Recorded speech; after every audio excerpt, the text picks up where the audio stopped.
The multi-year trend of family offices to take on more risk has continued into 2015. Europe and North America in particular are more risk-on.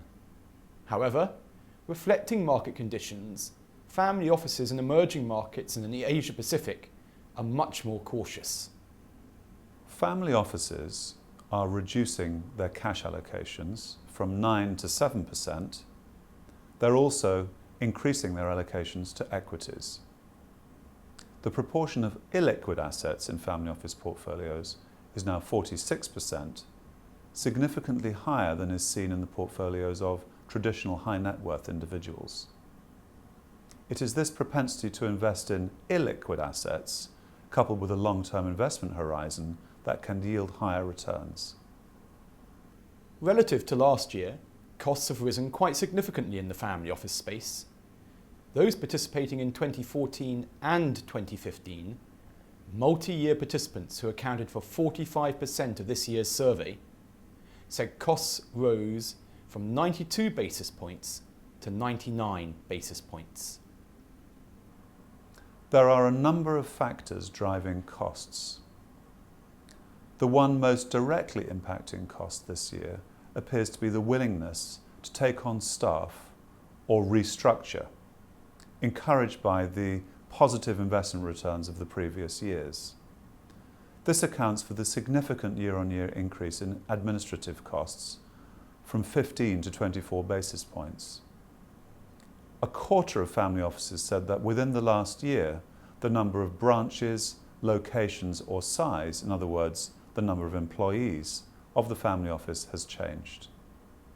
Returns were slower for family offices in 2014 relative to the prior year. This is despite a greater risk appetite.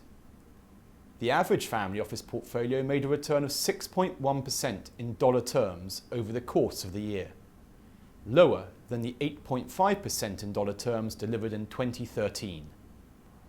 Out of the 4 regions examined, that being Europe, North America, Asia Pacific and emerging markets, Europe performed the best in 2014, achieving a return of plus 6.4%.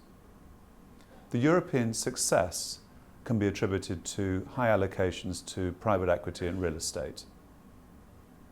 Across the regions, performance was generally weaker than last year. The research established the average family office CEO's basic salary as $333,000 US, while additional incentives are approximately $120,000 US more. Typically, non-family CEOs receive greater compensation as the family seeks to bring in specialist expertise from outside.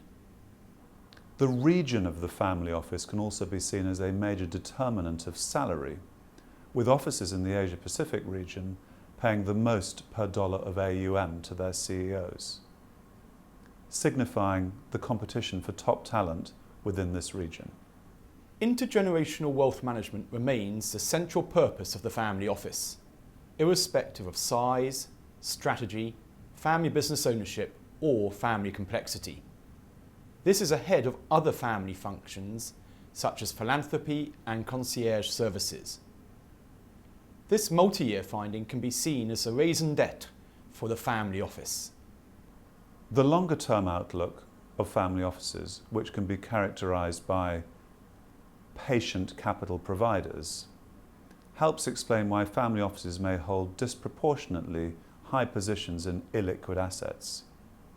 By maintaining longer-term investment horizons, family offices are able to generate higher returns.